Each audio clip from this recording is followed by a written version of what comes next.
Sekretaris Kementerian Koordinator Bidang Perekonomian Susiwiono Mugiarso berharap pemerintah mendatang dapat melanjutkan program prakerja karena dapat memberikan dampak yang positif. Menurutnya, sejak diluncurkan pada April tahun 2020 hingga saat ini, program prakerja telah memberikan akses skilling, reskilling, dan upskilling kepada lebih dari 18,9 juta orang penerima.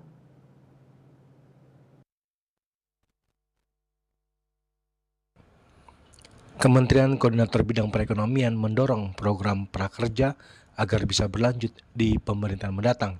Meski begitu, keputusannya tetap ada di tangan Presiden terpilih Prabowo Subianto. Menurut Susi Wojono Mugiarso, keberlanjutan program prakerja penting sejalan dengan capaian yang diperoleh selama 5 tahun program tersebut berjalan.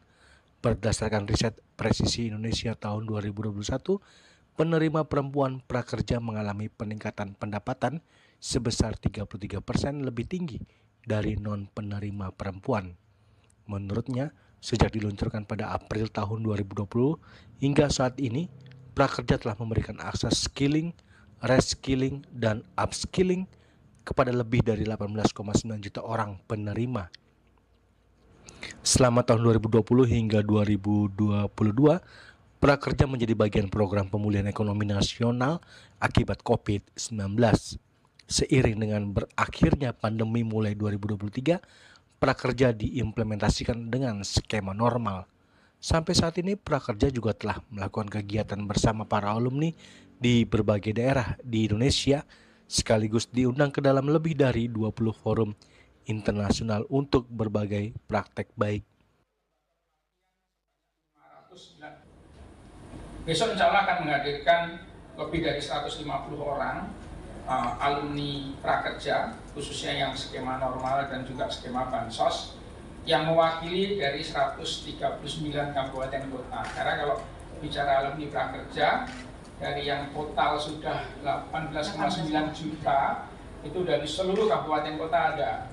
Dan mungkin karena lokasinya di kantor Kemenko kan sangat terbatas, sehingga kita hanya ngambil beberapa hal mengenai prakerja yang mungkin perlu kami informasikan kepada teman-temannya, mengingatkan kembali, tapi nanti detailnya Ibu Deni bisa menjelaskan lebih lengkap lagi.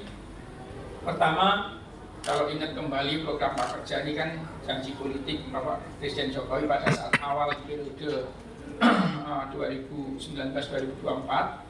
Kemudian kita ingat di awal-awal pandemi 2020, bahkan program pertama prakerja itu beriringan dengan kondisi waktu itu pengumuman COVID di bulan-bulan saya lupa Maret, April sekitar 2020-an itu, dan di dalam awal-awal perjuangan membangun prakerja sangat tidak mudah karena pas baru pandemi, sehingga prakerja harus digeser menjadi membantu pandemi dengan mengenalkan skema bansos semi.